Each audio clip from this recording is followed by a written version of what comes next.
नमस्कार, लोकसभा टीवी में आपका स्वागत है। मैं हूं प्रतिबिंब शर्मा और आप देख रहे हैं इनसाइट। और इनसाइट में आज बात करेंगे कला, संस्कृति, पर्यटन और बजट की। देश और समाज के समग्र विकास में कला, संस्कृति और पर्यटन क्षेत्र का बेहद अहम योगदान होता है। भारत सरकार भी देश की सांस्कृतिक विरासत को समृद्ध करने और पर्यटन को बढ़ावा देने के लिए लगातार आर्थिक उपबंध करती आ रही है। लेकिन कोरोना काल में जहां कला और संस्कृति से जुड़े कार्यक्रम बंद रहे, वहीं पर्यटक भी लगातार नदारद रहा, जिससे इस क्षेत्र के लिए संकट पैदा हो गया। इस क्षेत्र को संकट से उबारने के लिए क्या इस बजट में कुछ विशेष प्रावधान किए गए हैं, जानने की कोशिश करेंगे विशेषज्ञ मेहमानों से। और विशेषज्ञ मेहमानों से करवा देता हूं आपका परिचय। अनंत विजय जी हैं, पत्रकार हैं, लेखक हैं, राष्ट्रीय फिल्म पुरस्कार विजेता हैं, वर्चुअली हमारे साथ जुड़े हैं। अनंत जी, आपका बहुत बहुत स्वागत है। हमारे साथ दूसरी एक मेहमान हैं जो वर्चुअली जुड़ी हुई हैं, डॉक्टर सरिता पाठक हैं और विभागाध्यक्ष हैं संगीत विभाग, भारती कॉलेज दिल्ली विश्वविद्यालय। सरिता जी, आपका भी बहुत बहुत स्वागत है लोकसभा टीवी पर। डॉक्टर शैलेश श्रीवास्तव हैं, विशेषज्ञ हैं कला और संस्कृति के, और डॉक्टर शैलेश श्रीवास्तव हमारे साथ स्टूडियो में मौजूद हैं। आपका बहुत बहुत स्वागत है शैलेश जी। और अतुल गंगवार हमारे परम मित्र और वरिष्ठ पत्रकार भी हमारे साथ स्टूडियो में मौजूद रहेंगे और पूरे कार्यक्रम में अपनी विशेषज्ञता प्रदान करेंगे। अतुल जी, आपका भी बहुत बहुत स्वागत है। हमारे साथ जुड़ेंगे हमारे सहयोगी अमरेंद्र गुप्ता, उनसे भी जानने की कोशिश करेंगे कि क्या प्रावधान किए गए हैं कला, संस्कृति, पर्यटन को लेकर इस बार के आम बजट में। लेकिन उससे पहले नजर डाल लेते हैं आज की चर्चा के मुख्य बिंदुओं पर। सांस्कृतिक विरासत को समृद्ध करने के लिए किए जा रहे प्रयास कितने महत्वपूर्ण। वर्ष 2021-22 के लिए संस्कृति मंत्रालय को 2,687 करोड़ रुपए आवंटित करना क्या पर्याप्त है? भारतीय पुरातत्व सर्वेक्षण को 1,042 करोड़ रुपए देने का प्रावधान कितना कारगर सिद्ध होगा? 2021-22 के लिए पर्यटन मंत्रालय का आवंटन 19% क्यों घटाया गया? बजट में बुनियादी ढांचे पर जोर दिए जाने से क्या पर्यटन उद्योग वापस पटरी पर लौट पाएगा? ये तमाम बिंदु हैं जिन पर चर्चा करेंगे अपने विशेषज्ञ मेहमानों से। और सबसे पहले एक एक टिप्पणी ले लेता हूं, उसके बाद रुख करूंगा मैं अपने सहयोगी अमरेंद्र गुप्ता की ओर। अनंत जी, आप बहुत सालों से कला के क्षेत्र को और पर्यटन के क्षेत्र को देख रहे हैं, एक पत्रकार के तौर पर भी, एक लेखक के तौर पर भी। क्या आपको लगता है कि ये हमारा इस बार का बजट पर्यटन को एक नई ऊंचाई देगा, एक विस्तार देने का प्रयास माना जाए क्या इस बजट को? देखिए, अगर पर्यटन की बात करें हम, तो हमें ये नहीं भूलना चाहिए कि पर्यटन क्या, इस पूरे बजट को अगर समग्रता में देखें तो पैंडेमिक जैसे महामारी को झेलते हुए सरकार ने ये बजट पेश किया है। और अगर पर्यटन में देखें तो पर्यटन में 950 करोड़ रुपया इन्होंने इंफ्रास्ट्रक्चर डेवलपमेंट के लिए दिया है। टूरिज्म में जो इंफ्रास्ट्रक्चर डेवलप किया जाएगा उसके लिए दिया है। और 670 करोड़ रुपए इन्होंने टूरिज्म प्रमोशन के दिया है, जो कि बहुत जरूरी है। और सबसे बड़ी बात इस बजट में जो मुझे समझ में आती है वो ये है कि पर्यटन मंत्रालय के लिए एक डैड स्कीम चलाई गई है। डैड जी, देखो अपना देश। अब भारत के बारे में मैं पिछले दिनों एक पढ़ रहा था किसी का संस्मरण, तो वो स्विट्जरलैंड में बैठे हुए थे ऊपर पहाड़ी पर, और उनसे एक उनके बगल में बैठा हुआ एक आदमी ने पूछा कि यू आर फ्रॉम, मतलब अंग्रेजी में बातचीत कर रहे थे, मैं हिंदी में ही बताता हूँ, कि जी, क्या आप भारत के हैं? तो उन्होंने कहा जी। तो उन्होंने कहा आप कश्मीर गए हैं कभी? आपने बारामूला की पहाड़ियां देखी हैं या वहां की बर्फबारियां देखी हैं? तो ये बहुत शर्मिंदगी महसूस हुई इनको। मैं नाम जानबूझकर नहीं बता जी, रहा जी, हूँ, जी। वो बहुत बड़े बॉलीवुड की हस्ती हैं।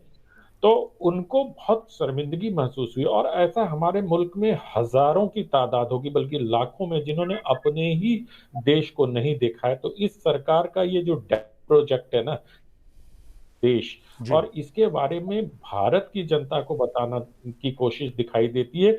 ये एक आत्मनिर्भर भारत का जो बजट पेश किया है सरकार ने, उसके साथ in sync with that philosophy को अगर आप देखेंगे, तो हमें लगता है कि कम जानकारी वाले जो पर्यटन स्थल हमारे देश के हैं, जिसके बारे में अपने ही देश के लोगों को बताने, और अपने ही देश के लोग अगर उन जगहों पर जाना प्रारंभ कर दें, और ये सपोर्टेड किससे है? टूरिज्म इंफ्रास्ट्रक्चर से और टूरिज्म प्रमोशन से।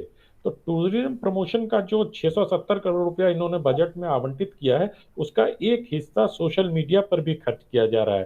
तो जिस तरह से पूरी दुनिया में सोशल मीडिया या इंटरनेट मीडिया का फैलाव हुआ है, और डैड दोनों तीनों को अगर समग्रता में देखें, तो मुझे लगता है कि पर्यटन की ओर सरकार ने बहुत ध्यान दिया है, और लगता है कि अपने ही लोगों की यात्राओं से और अपने ही लोगों के दो क्या देखो अपना देश की अगर फिलॉसफी पर काम करते हैं, तो मुझे लगता है कि पर्यटन उद्योग को बहुत लाभ होगा, और सर्विस इंडस्ट्री, सर्विस सेक्टर जो पिछले 9-10 महीनों से बिल्कुल ठप पड़ी है, उसमें एक जान आ जाएगी। जी जी।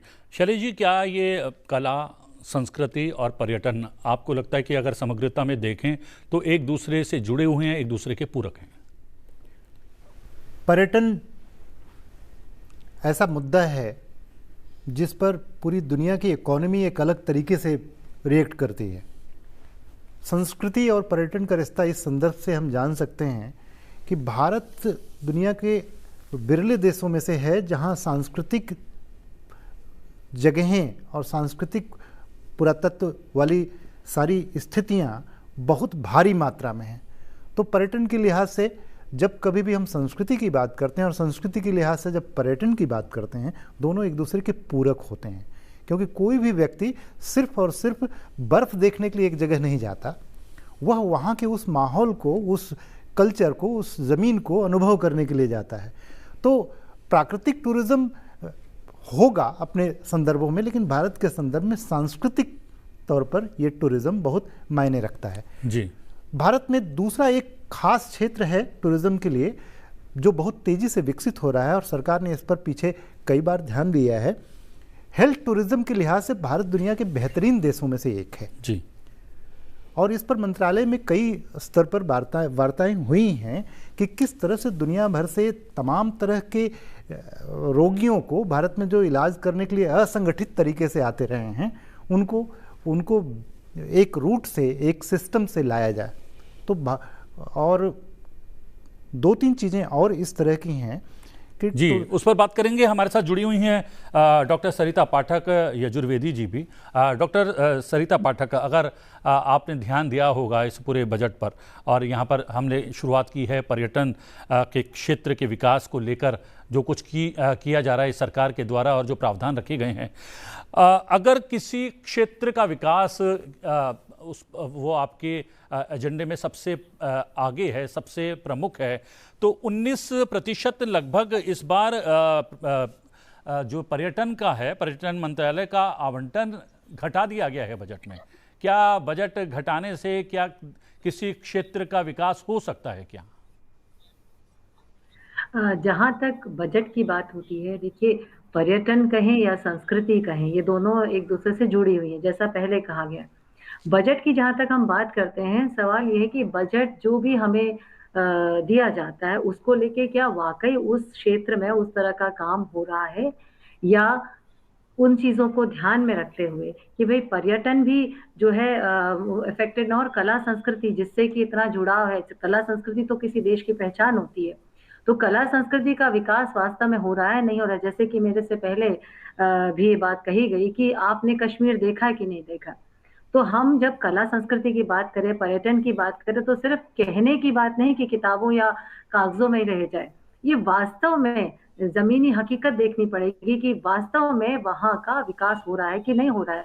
और रही बात जहाँ तक बजट की बात कहें, तो बजट जो भी है उसमें उसके ध्यान में रखते हुए हमने ये देखना है कि आगे का जो कार्य हो रहा है या होने जा रहा है, उसमें कहाँ पर ये सही बैठेगा। यानी कि कला और संस्कृति की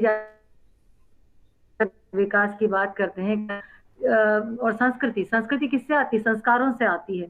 जब हम संस्कृति की बात करते हैं, तो संस्कृति एक धरोहर है, और पर्यटन जो उसके साथ बिल्कुल जुड़ा हुआ है। कहीं की भी हम किसी भी क्षेत्र की बात करें तो वहाँ का पर्यटन और वहाँ की जो कला है, तो उन दोनों का आपस में जो संबंध है, उसमें कहीं पे बजट की जब हम बात करते हैं तो बजट उसको देखकर होना चाहिए कि भाई पर्यटन भी इफेक्टेड ना हो और कला संस्कृति भी इफेक्टेड ना हो। तो जी ये दोनों चीजें बहुत ध्यान में देने वाली बात है।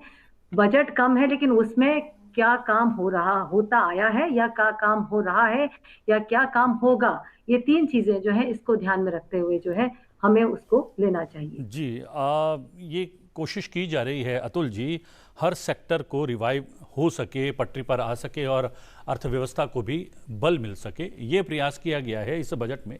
इसलिए आधारभूत ढांचे को मजबूत करने के लिए सबसे ज़्यादा कोशिश की गई है, उसके लिए प्रावधान सबसे अधिक रखे गए हैं इस बजट में। चूँकि अगर आम आदमी के पास जेब में पैसे नहीं होंगे तो ना तो वो पर्यटक बन सकता है, ना वो कला प्रेमी बन सकता है और ना संस्कृति की और उस तरीके से ध्यान दे सकता है। उसका ध्यान जाएगा तो सबसे पहले रोटी, कपड़ा और मकान। तो क्या आपको लगता है कि उससे आगे बढ़कर करने के लिए जो प्रावधान रखे गए हैं इस बजट में वो कारगर हैं और काफ़ी? देखिए, जैसा अनंत जी ने भी शुरू में जिक्र किया कि कोरोना महामारी के बाद ये एक तरीके का प्रयास है, एक तरीके से अपने आप में देखा जाए तो एक अलग ही किस्म का बजट है जी। सरकार के पास हर तरीके की चुनौतियां हैं, उसको न केवल रोजगार पर ध्यान देना है, न आधारभूत जो सुविधाएं हैं उन पर सरकार को ध्यान देना है, उसके साथ साथ किस तरीके से लोगों को रेवेन्यू भी जनरेट हो। कि देखा जाए तो पिछले साल पूरा देश ठप हो गया, हर तरीके की गतिविधियां रुक गईं, खासतौर से कला संस्कृति और पर्यटन में तो आप बिल्कुल कह सकते हैं कि सब ठप हो गया जी। किसी भी तरीके की इंडस्ट्री चल ही नहीं रही थी, ना कला के कार्यक्रम हुए, ना पर्यटन की गतिविधियां हुई, और ना केवल देश की, ना बाहर से भी, क्योंकि सब चीज़ें आवागमन ही बंद था। तो अपने आप में ये बजट एक जिसे कहें कि बड़ा चुनौती भरा है, क्योंकि हर फ्रंट पे आपको काम करना है, हेल्थ सेक्टर पे काम करना है, आपको कल्चर आर्ट पे काम करना है, पर्यटन पे काम करना है, इंडस्ट्री पे काम करना है, आप और चुनौतियों से भी जूझ रहे हैं, कृषि रिफॉर्म से भी जूझ रहे हैं। तो हर जगह एक तरीके से जिसे कहा जाए कि देश में एक असंतोष, क्योंकि लोगों के पास काम नहीं है। तो कहीं ना कहीं मुझे लगता है कि जो देश के सीमित संसाधन हैं, वहीं जो आपने कहा उस पर इस बात की भी चुनौती है, टैक्स ना बढ़े, महंगाई ना बढ़े, तो सरकार के पास इस तरीके की चुनौतियां भी हैं कि भाई हर चीज़ को कहीं ना कहीं रोक के रखा जाए।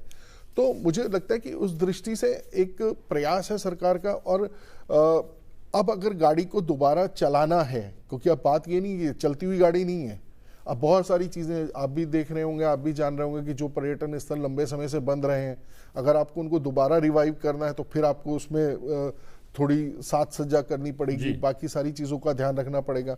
और कहीं ना कहीं जो बड़ी इंडस्ट्री है अपनी, होटल इंडस्ट्री है, टूरिज्म इंडस्ट्री, इसको भी कहीं ना कहीं देखना पड़ेगा। तो मुझे लगता है कि एक समग्रता में देखा जाए तो हो सकता है कि कुछ लोगों को निराशा हो, उनको बहुत ज़्यादा लग रहा हो कि होना चाहिए था, पर हमें ये भी देखना चाहिए कि किन परिस्थितियों में ये बजट आया है और क्या चुनौतियां अभी देश के सामने, और धीरे धीरे सभी मिलकर थोड़ा थोड़ा करके इसमें आगे बढ़ सकते हैं। जी जी, रुक करता हूं मैं अपने सहयोगी अमरेंद्र गुप्ता का। अमरेंद्र, अगर प्रावधानों की बात करें बजट में, कला संस्कृति और पर्यटन के क्षेत्र की कौन से महत्वपूर्ण बिंदु आपको नजर आते हैं इस बजट में?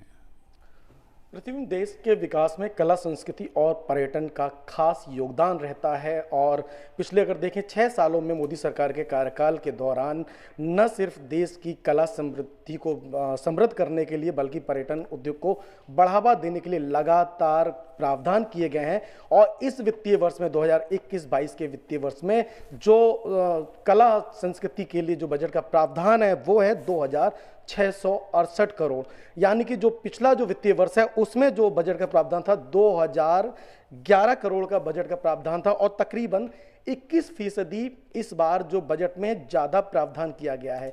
तकरीबन बहुत सारी योजनाएं इसके तहत सरकार चलाने वाली है इस इंडस्ट्री को बूस्ट करने के लिए। जिस तरह से कोरोना कालखंड में बहुत सारी योजनाएं जो नहीं हो पाई थी उसको बूस्ट अप करने के लिए सरकार ने जो है संस्कृति विकास योजनाएं जो बनाई है उसके लिए 455 करोड़ का एक बजट का प्रावधान किया गया। इसके अलावा देश में एक म्यूजियम के विकास की श्रृंखला स्टार्ट की जा रही है उसके लिए एक पीएम म्यूजियम योजना की शुरुआत सरकार ने की है, जिसका उद्घाटन अगले वित्तीय वर्ष में किया जा रहा है। उसके लिए 77 करोड़ रुपए का आवंटन किया गया है। इसके अलावा मैं बता दूं कि अंतर्राष्ट्रीय सहयोग से जिस तरह से संस्कृति मंत्रालय विकास कर रही है, उसके तहत और पूरे देश में जो शताब्दी वर्ष और वर्षगांठ बनाए जाते हैं, उसके लिए भी इस बार बजट में विशेष प्रावधान किया गया है। इसके साथ साथ मैं बता दूं, संस्कृति मंत्रालय ने कुछ जो सेक्टर्स हैं उनको आइडेंटिफाई किए हैं, जिसमें हम बात करेंगे सबसे बड़ा जो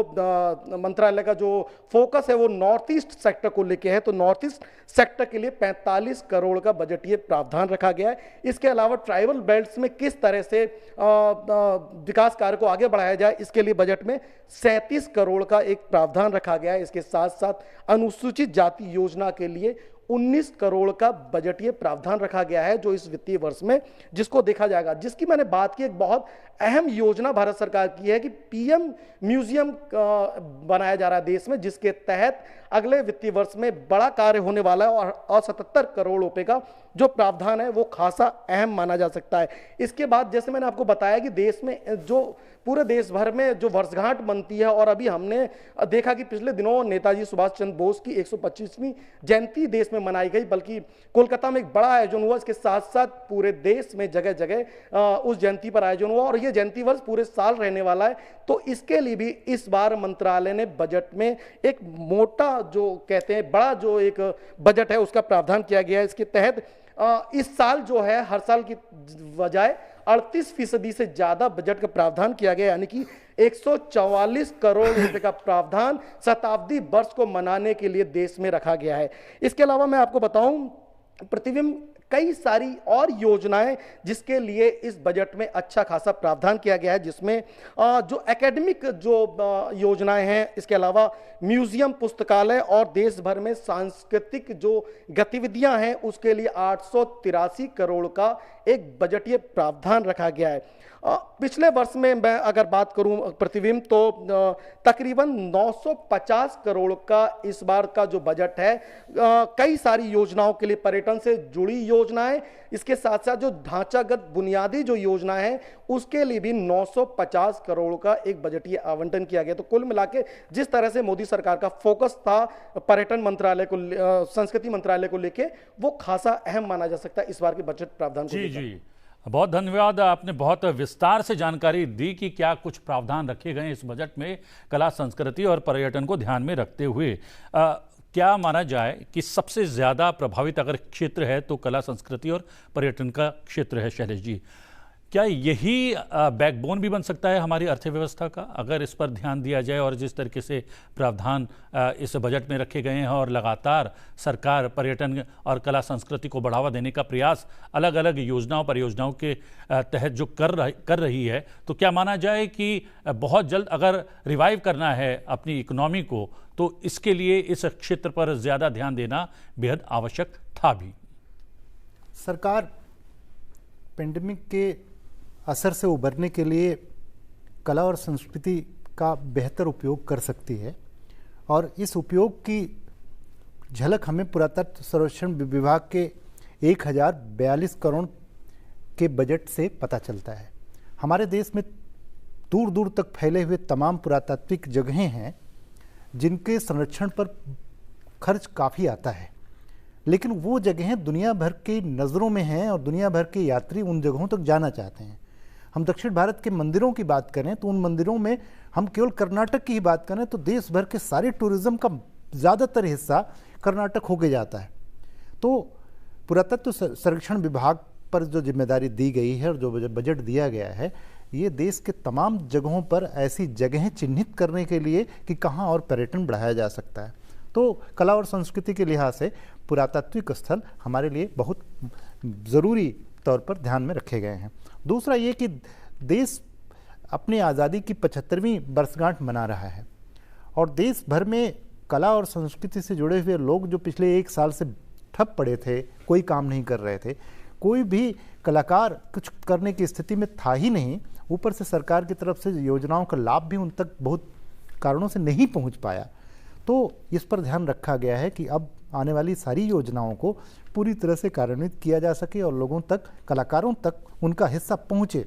कलाकार अगर ऊर्जा के साथ आएंगे तो देश भर में तमाम जो सांस्कृतिक कार्यक्रम हैं और तमाम गतिविधियां हैं वो जोर पकड़ेंगी और इस तरह ये रिवाइव हो सकता है जी सरकार की नज़र में। जी आपने एक बात यहाँ पर बहुत महत्वपूर्ण कही थी आनंद जी की 950 करोड़ रुपए तो इसमें इंफ्रास्ट्रक्चर पर खर्च किया जाएगा। आनंद जी से हम संपर्क साधने की कोशिश करेंगे, लेकिन हमारे साथ सरिता जी भी अभी लगातार बनी हुई हैं, सरिता पाठक वर्चुअली। सरिता जी, यहाँ पर आपने कहा था कि सांस्कृतिक धरोहर उसको बनाए रखना, उसे बचाए रखना बहुत महत्वपूर्ण है, और शैलेश जी ने जिक्र किया कि किस तरीके से 75वीं वर्षगांठ देश मनाने की तैयारी कर रहा है आज़ादी की, और नेताजी सुभाष चंद्र बोस की 125वीं जयंती को लेकर भी बहुत वृहद कार्यक्रम जो हैं देश भर में किए जाने की घोषणा भी सरकार कर चुकी है। तो हमारी जो विभूतियां हैं क्या वो भी हमारी सांस्कृतिक धरोहर हैं, और उनसे जुड़े हुए, उनके काम से जुड़े हुए, उनके जन्म से जुड़े हुए कार्यक्रम ज़्यादा से ज़्यादा किए जाएं तो हमारी ये सांस्कृतिक धरोहर और ज़्यादा विकसित, विस्तृत हो सकती है क्या? देखिए, यहाँ तक संस्कृति के विकास की बात है, ये भी इसका एक बहुत महत्वपूर्ण भाग हो सकता है कि विभूतियों के नाम पर जो कार्यक्रम हो उनको जोड़ा जाए। देखिए, मैं समझती हूँ कि जो आपदा आई है पूरे विश्व में आई है और हमारे भारत में भी आई है, तो आपदा जब कहीं पे भी आती है, घर में भी आप देखें तो बजट हिलता है और उसका असर सभी पे पड़ता है। मैं कलाकारों की बात करती हूँ, जो मैं कलाकारों से मिलती हूँ, देखती हूँ, तो ये भी नौबत आ गई है। जो कलाकार देश विदेशों में जाकर कार्यक्रम करते थे, अच्छा खासा रेवेन्यू भी आता था और उनके घर बार भी चलते थे, वो सभी आज ये भी नौबत आई, ये हकीकत है कि ये भी नौबत आई कि उनको सब्जी बेचनी पड़ी। तो कला कहीं ना कहीं अफेक्टेड बहुत हुई है। पर्यटन की बात करें तो पर्यटन भी अफेक्टेड हुआ है। तो मैं ये कहूँ कि विभूतियों के ऊपर कार्यक्रम करना ये बहुत अच्छी बात है, बहुत अच्छा एक प्रयास होगा, लेकिन ऐसे कलाकारों को, जो कि इतने जिनका कि इतना उनका पूरा जीवन की साधना होती है, और उन कलाकारों को कहीं ना कहीं सरकार द्वारा इसी बजट में जो है उनको प्रोत्साहन देना चाहिए। और जो पर्यटक स्थल हैं, अलग अलग क्षेत्र हैं, जैसे हम दिल्ली में अक्सर हम एक कार्यक्रम देखते हैं कुतुब मीनार के पास, वहां पर कुतुब मीनार पे कार्यक्रम होता है कुतुब फेस्टिवल के नाम पे, तो हम सभी को पता है कि कुतुब मीनार पर कार्यक्रम होता है कुतुब फेस्टिवल। इस प्रकार से बहुत से ऐसे पर्यटन स्थल हैं जो कि शायद लोग जानते हैं उनको, लेकिन उनको भी आगे लेकर आना चाहिए, और उन क्षेत्रों पर भी ऐसे कार्यक्रम हो सकते हैं। जैसे हम विभूतियों के कार्यक्रम किसी ऐसे पर्यटन स्थल पर जो शायद बंद पड़े हैं, जहां पर कि इस समय की दोबारा से रखरखाव सारा देखना पड़ेगा, या ऐसे पर्यटन स्थल जो बहुत महत्वपूर्ण है एएसआई की दृष्टि से देखा जाए, लेकिन उनको आगे लेकर आना। तो यहाँ पर हम कहें कि दोनों तरफ से हो सकता है कि एक तरफ हमें हमारे पर्यटन स्थलों पर जो है उसका भी, वहां से भी आपको रेवेन्यू मिलेगा, पर्यटन स्थलों की भी देखभाल होगी, वो भी आगे आएंगे।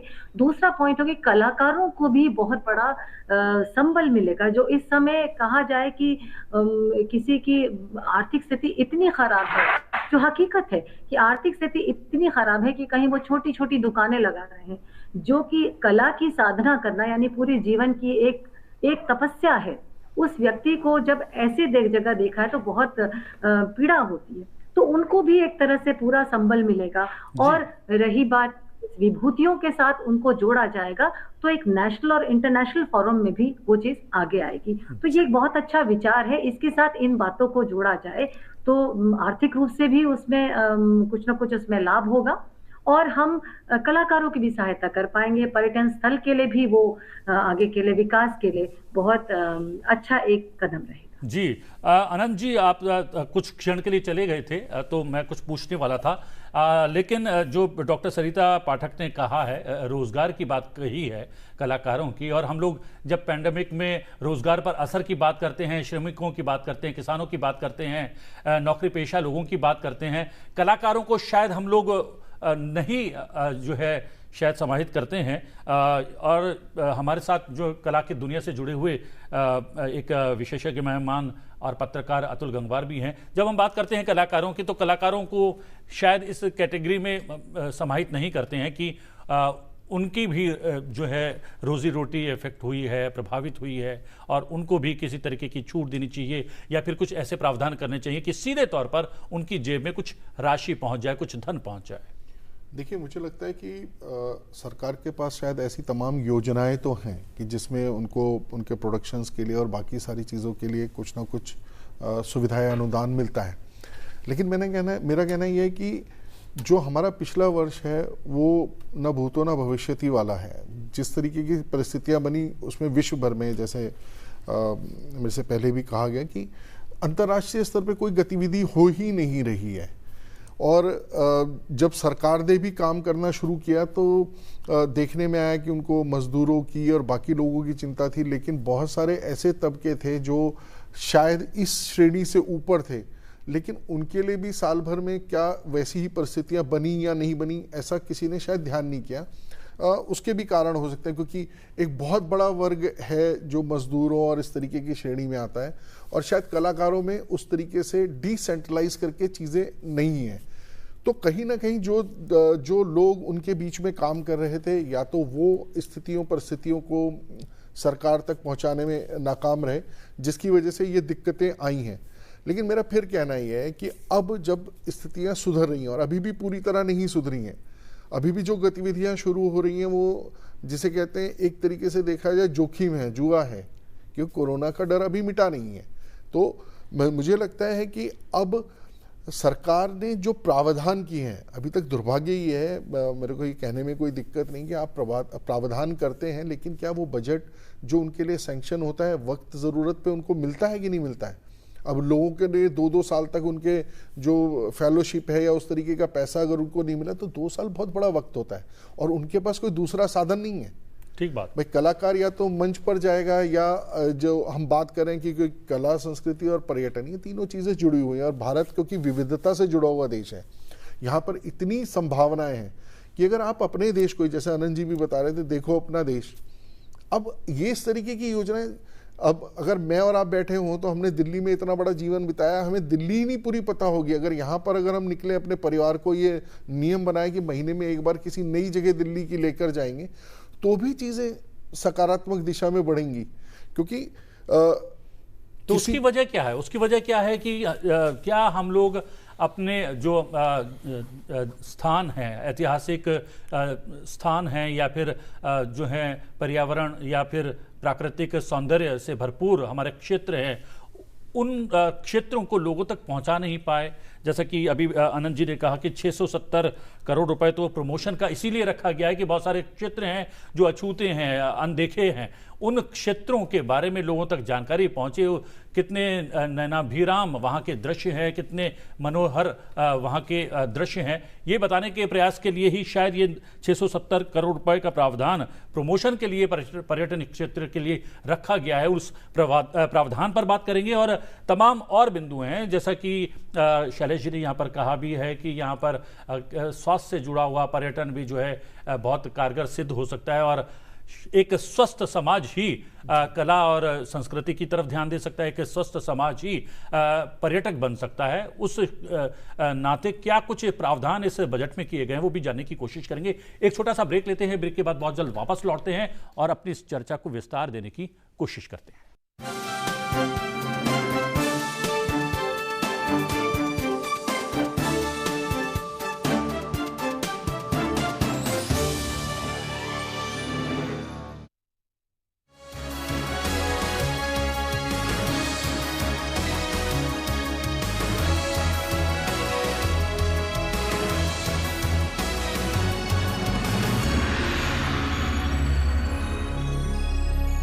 ब्रेक के बाद इनसाइट में आपका एक बार फिर से स्वागत है, और इनसाइट में हम कला, संस्कृति, पर्यटन को केंद्र में रखकर जाने की कोशिश कर रहे हैं।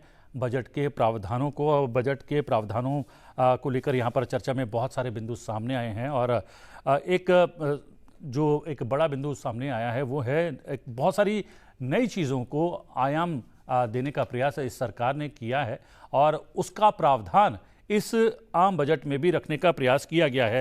ये अनंत विजय जी, ये पुरातत्व विभाग को जिस तरीके से तवज्जो दिया गया है इस बजट में, और दूसरी तरफ से पीएम संग्रहालय का उद्घाटन हो जाएगा अगले वित्त वर्ष में और एक नई शुरुआत, एक नई संस्कृति शुरू होने वाली है देश में, कितनी महत्वपूर्ण? एक बात मैं कहना चाहूंगा कि जो आप एएसआई को 1042 करोड़ रुपए दिया गया है बजट में, उसको अगर पर्यटन के एक स्कीम से जोड़ के आप देखें तो एक होलिस्टिक तस्वीर आपको नजर आएगी। जी जी। पर्यटन के लिए एक प्रसाद स्कीम शुरू होने जा रही है, PRASHAD।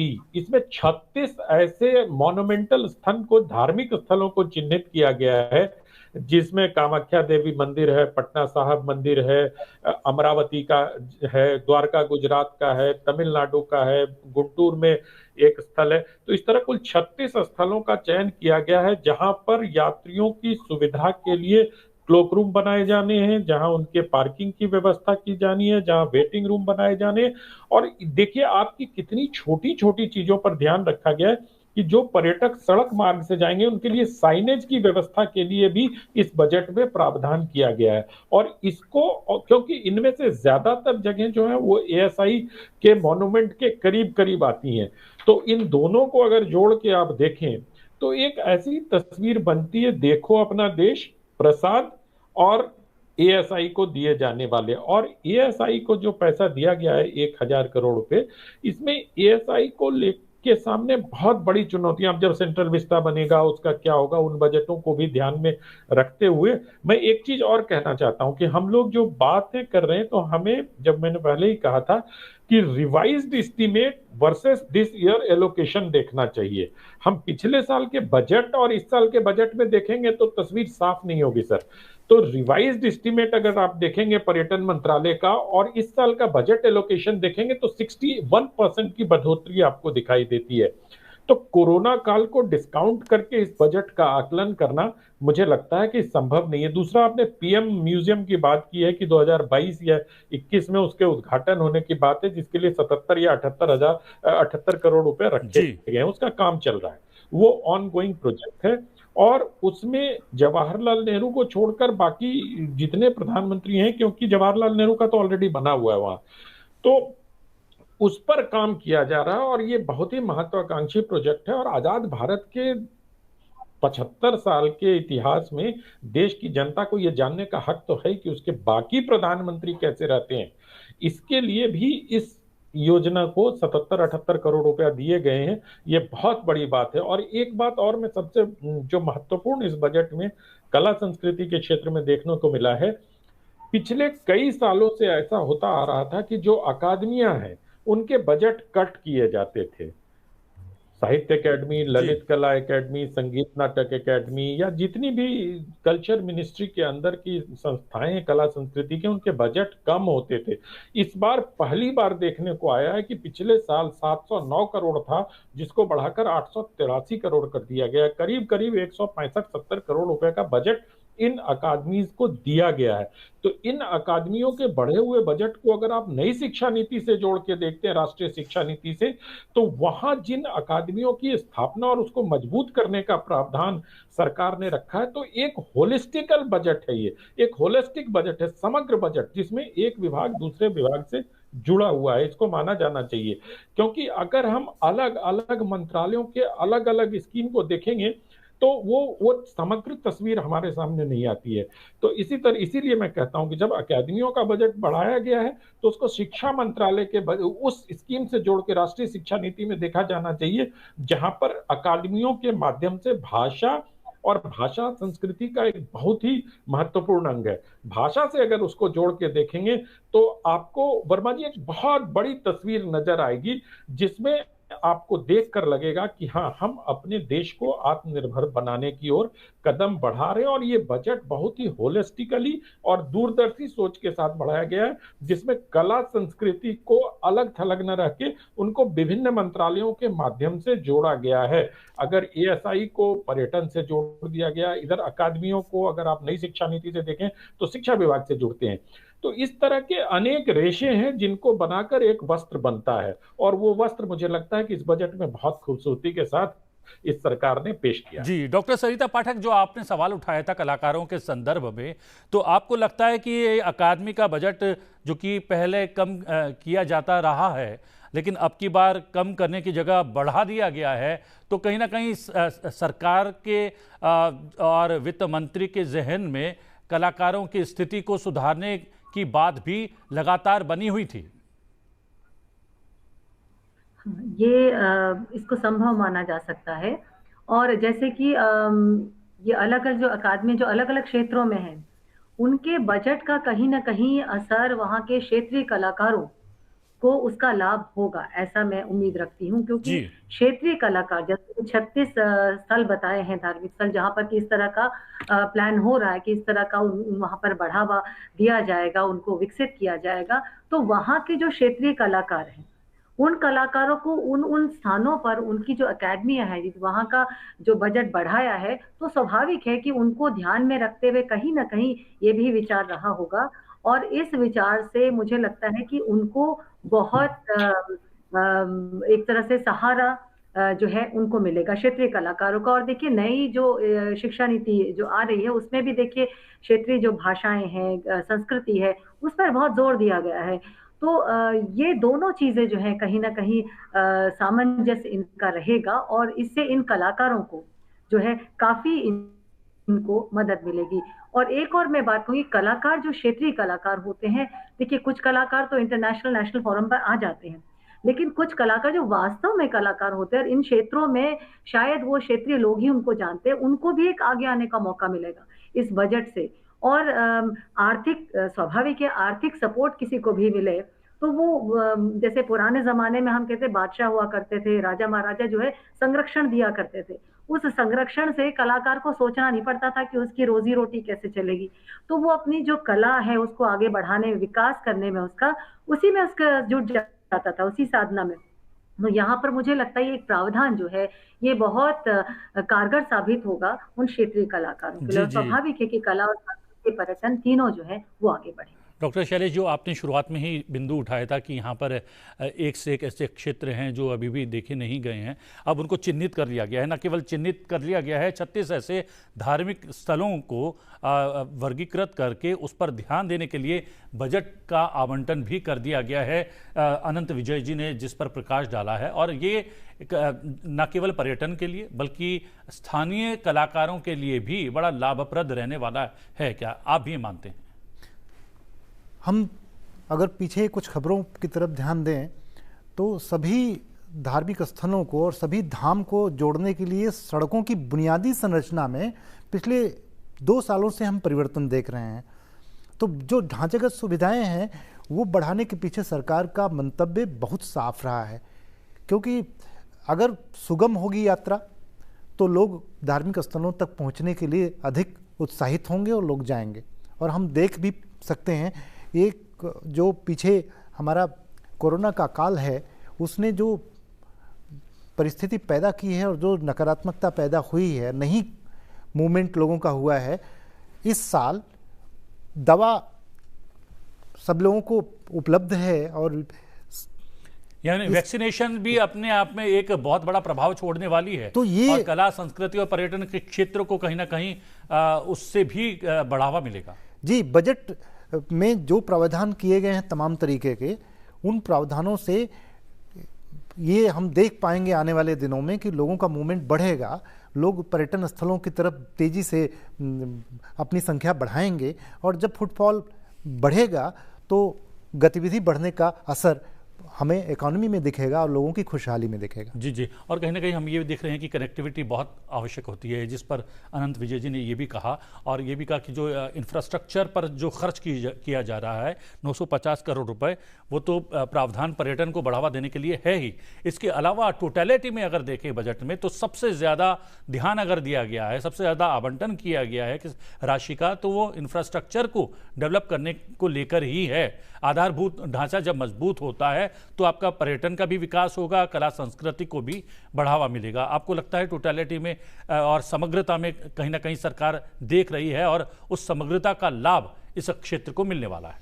बिल्कुल, मैंने भी पहले कहा था और आनंद जी ने भी कहा इस बात को कि इस बजट को टुकड़ों में बांट के ना देखें। कनेक्टिविटी कहीं ना कहीं अलग अलग जगह है। अगर मान लीजिए सड़कें बन रही हैं, किसी और मंत्रालय के जिम्मे ये काम है, फिर अलग अलग तरीके की चीज़ें, अगर उसको टोटलिटी में देखेंगे तो कहीं ना कहीं हमें ये ध्यान आएगा, जैसे अभी वैक्सीनेशन की बात हुई, अब उसका बजट तो टूरिज्म और पर्यटन और कला संस्कृति में नहीं है, इसका तो हेल्थ में है। लेकिन कहीं ना कहीं जिस बात की ओर शैलेश ने इशारा किया कि अगर वैक्सीनेशन होगा तो लोग और आत्मविश्वास के साथ बाहर की मूवमेंट शुरू करेंगे, तो कहीं ना कहीं इससे जुड़ जाता है। तो मुझे लगता है, मैंने पहले भी कहा है कि ये बजट जो है ये अपनी समग्रता में देखा जाना चाहिए। तो कहीं कुछ ज़्यादा कहीं कुछ कम उसका फर्क नहीं पड़ेगा, क्योंकि कहीं ना कहीं हर चीज़ दूसरी चीज़ से जुड़ी हुई है। हमने देखा जैसे सरदार पटेल का स्टैचू गुजरात में बना, लोगों को लग रहा था ये एक मूर्ति खड़ी कर दी है, इसकी ज़रूरत क्या है, लेकिन पर्यटन के हिसाब से अगर उसमें जितना रेवेन्यू सरकार कमा रही, आखिर सरकार को भी तो देश चलाने के लिए, राज्य चलाने के लिए रेवेन्यू चाहिए, और जब तक इस तरीके की मूवमेंट्स नहीं होगी, पैसे का मूवमेंट नहीं होगा, तब तक कैसे चलेगा। तो ऐसी चीज़ों की व्यवस्था करना, ऐसी चीज़ों को बनाना, तो जैसे प्रसाद वाला जो आनंद जी ने बताया, अपने आप में रिलीजियस टूरिज्म, अयोध्या में लोग कह रहे हैं इतना पैसा खर्च हो रहा है, मुझे लेकिन लगता है जब भव्य राम मंदिर वहाँ बनकर खड़ा होगा तो आप सोचिए भगवान राम की जो मान्यता विश्व में अन्य देशों में भी है, तो वहाँ से भी पर्यटन बढ़ेगा। तो एक तो सरकार की सोच आज की नहीं है, सरकार जो सोच रही है उसमें एक दूरगामी नतीजे हैं, और क्योंकि देश आज या कल रहने वाला नहीं है, देश अनंत काल तक चलने वाला है, तो सरकार को भी उसी तरीके की योजना करनी पड़ेगी। सो चाहे शैलेश जी ने जैसा उल्लेख किया, हेल्थ टूरिज्म है, रिलीजियस टूरिज्म है, फिर बाकी जो आप साइट सीन की बात कर रहे हैं, तो कला संस्कृति, अब मान लीजिए जैसे सविता जी ने भी कहा, लाल किले, पुराना किले के अंदर लाइट एंड साउंड शो होते थे, इस तरीके के शोज डेवलप किए जाएं, तो जाहिर है कहीं ना कहीं उसमें कलाकारों के लिए भी काम है, चीज़ें हैं। अच्छा, स्थानीय जब आप नृत्य कल्चर को आप डिफाइन करते तो उसमें कलाकार ही आते हैं, तो हर चीज़ एक चीज़ से जुड़ी हुई। और दूसरा, इस समय देश को सबसे बड़ी ज़रूरत है सकारात्मक सोच की, कि एक पॉजिटिवनेस की, कि हम जो सरकार लाने में कामयाब हुई है, मतलब हम वो देश हैं ताली थाली दिए ये सब जलाने के बावजूद आज विश्व में हम हैं जो कोरोना वैक्सीन भी सप्लाई कर रहे हैं, और ना केवल बेच रहे हैं बल्कि मदद भी कर रहे हैं लोगों की, कि फ्री में भी भेजी जा रही है। तो कहीं ना कहीं एक सकारात्मक सोच की आवश्यकता है, और मुझे लगता है कि हमारे देश में ये अपने आप में लोगों के बीच में बहुत काबिलियत है कि हर चीज़ में एक सकारात्मक नज़रिया अपनाना। जी अनंत जी, एक सवाल लगातार उठता रहा है रोजगार को लेकर, और रोजगार की स्थिति इस कोरोना काल में और भी ज़्यादा प्रभावित हुई है, थोड़ी सी विकट बन गई है। आपको लगता है कि इस विकटता से निकलने का भी एक मार्ग पर्यटन और कला संस्कृति का क्षेत्र बन सकता है, और जो प्रावधान किए गए हैं सरकार की तरफ से वो बहुत कारगर सिद्ध हो सकते हैं कहीं ना कहीं जॉब जनरेट करने को लेकर भी? देखिए, जैसे मैंने शुरू में ही कहा कि आत्मनिर्भरता की ओर उठाया गया कदम है, और सरकार इसको कह भी आत्मनिर्भरता का बजट है। तो अगर जिन तरह से 36 स्थानों को चिन्हित किया गया है प्रसाद में, या देखो अपना देश में डैड स्कीम जो है, इन सब से अगर पर्यटन बढ़ता और कला संस्कृति के क्षेत्र में बढ़ता है, तो जो अचानक से एक स्लंप सा आया हुआ दिखाई देता है हमें, जिसमें एक बेरोजगारी दिखाई देती है, अचानक से वो धीरे धीरे स्वतः लोगों के पास उस तरह के रोजगार आने शुरू होंगे। ये अवसर भी देंगे और आय भी बढ़ाएंगे। मुझे तो ऐसा लगता है, कितना होगा ये देखने वाली बात है। लेकिन एक चीज मैं आपके शो पर रेखांकित करना चाहता हूं अकादमियों के संदर्भ में, कि अकादमियों में जिस तरह से बजट बढ़ाए गए हैं, स्वायत्तता के नाम पर वहां जिस तरह की अराजकता फैली हुई है, या जो क्षेत्रीय सांस्कृतिक केंद्र है उनके माध्यम से जो उनको बजट दिए जाते हैं, वहां जिस तरह के भ्रष्टाचार हैं, उस पर काम करने की आवश्यकता है, क्योंकि हम जैसे टैक्स पेयर का पैसा भ्रष्टाचार की भेंट न चढ़े। इतनी सारी अकादमियां हैं। अब ललित कला एकेडमी 3 बार भंग होके, 3 बार रिसीवर होके, पता नहीं क्या क्या होता है। अशोक वाजपेयी जी वहीं थे, उनके कार्यकाल में क्या हुआ ये सीबीआई को पता है। तो टैक्स पेयर का पैसा अगर कला संस्कृति के लिए लगाया जाता है, तो मुझे लगता है कि इसको बहुत गंभीरता से ध्यान देने की आवश्यकता है कि उसका सही उपयोग हो। अब जैसे प्रसाद स्कीम है, देखो दुनिया है, इन सबको अगर आप करें, लाइट एंड साउंड शो का, अब ललित कला एकेडमी की गैलरीज खाली पड़ी है, क्यों? इस पर विचार करने की जरूरत है। बहुत छोटा सा सवाल मैं उठा रहा हूं, लेकिन ये सवाल जब एक इकट्ठे होते हैं तो एक बहुत बड़ी समस्या के रूप में हमारे सामने और कलाकारों के सामने आते हैं। इनको हमें देखने की आवश्यकता है। अगर बजट का सही उपयोग किया जाए, बजट को सही हेड्स में खर्च किया जाए और उनका उपयोग अंतिम व्यक्ति तक पहुंच सके वो धन, तो मुझे लगता है कि रोजगार की जो समस्या हमारे सामने विकराल होकर दिखाई देती है, वो धीरे धीरे कोहरा छटता चला जाएगा। जरूरत इस बात की है कि प्रशासनिक दृष्टि से जो स्वायत्तता दी गई है इन संस्थानों को कला संस्कृति से जुड़ी हुई, इनको अराजक होने से रोकने की बहुत आवश्यकता है। नहीं तो स्वायत्तता धीरे धीरे अराजकता में बदल जाएगी और जब संस्थान अराजक हो जाते हैं तो आप कल्पना कर सकते हैं कि किस तरह की स्थिति होगी। जी, क्या शैलेश जी सही बात है कि सरकार का पैसा, सरकार जो आवंटित करती है पैसा, वो सही हाथों में जाए, सही तरीके से खर्च हो, इस पर भी कहीं ना कहीं मॉनिटरिंग करनी पड़ेगी, उस पर भी कुछ रेगुलेशन लाना पड़ेगा।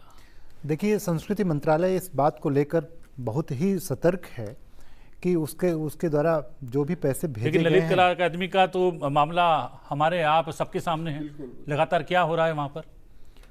देखिए, व्यक्तिगत तौर पर मैं दो चीज़ें स्पष्ट करना चाहूँगा। किसी एक अकादमी की बात करना और इस तरह से बात करना बहुत उचित नहीं है, क्योंकि जब हम अकादमी की बात करेंगे तो 36 अकादमियाँ मंत्रालय की हैं जो काम कर रही हैं। क्या 36 पर हम पूरी तरह बात कर सकते हैं? असल में हर अकादमियों के अपने काम करने के क्षेत्र हैं और उस क्षेत्र में वो काम करती है। ललित कला अकादमी ने पिछले वर्ष कई तरह के ऐसे कार्यक्रम किए जो राष्ट्रीय और अंतर्राष्ट्रीय स्तर पर बहुत महत्वपूर्ण रहे। कला बिनाले कार्यक्रम होता है, मैक्सिको हमारी टीम गई और वहाँ ट्राइबल जो फेस्टिवल हुआ, जो ट्राइबल शो हुआ, वो दुनिया भर में चर्चा का विषय रहा।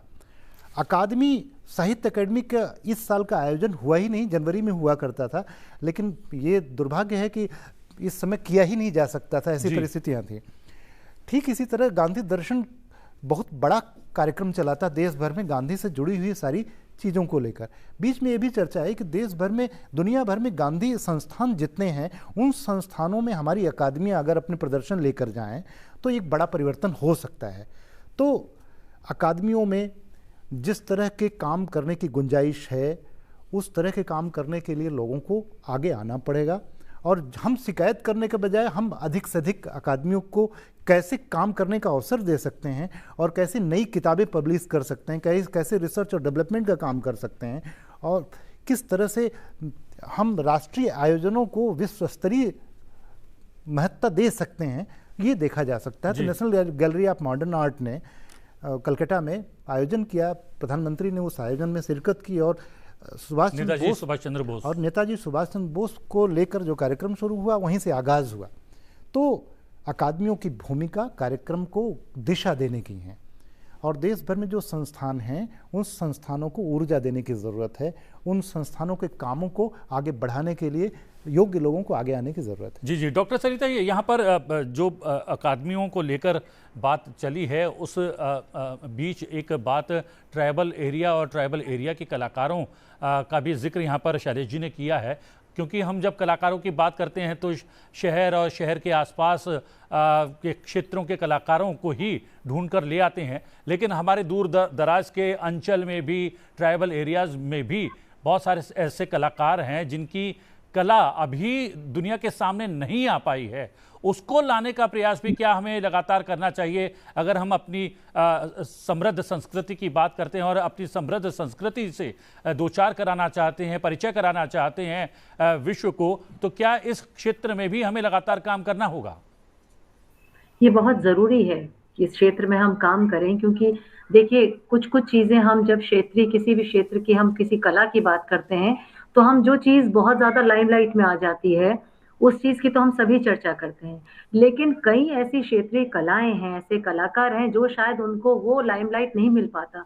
तो ये एक बहुत अच्छा तरीका हो सकता है कि इस तरह का कोई वर्कशॉप या सिंपोजियम ये अकादमियां कर सकती हैं, जहां पर इस तरह के कलाकार, क्षेत्रीय कलाकारों को अपने अपने क्षेत्रों में जोड़ा जा सकता है और उस तरीके से उनकी चीज़ों को का संरक्षण भी हो सकता है और उनको एक तरह से प्रोत्साहन भी मिल सकता है। ये बहुत ज़रूरी कदम है और अकादमियां इसमें एक बहुत बड़ा रोल जो है प्ले कर सकती है। आज हम अपने क्षेत्रीय कलाकारों को सहयोग करेंगे, कल को वो हमारे देश को, उस क्षेत्र को रिप्रेजेंट करे, देश को भी रिप्रेजेंट करे, और हम विदेशों में जब ये पेंडेमिक की सिचुएशन नॉर्मल हो जाएगी, आना जाना शुरू हो जाएगा, तो इन कलाकारों को इस तरह का एक ट्रेनिंग एक तरह की मिल चुकी होगी, तो वो विदेशों में भी जाकर अपनी कला को प्रदर्शित कर सकते हैं, और वहां से जो है हम लोगों को भी हमारी कला संस्कृति, देखिए संस्कृति क्या, संस्कार से ही तो होती है।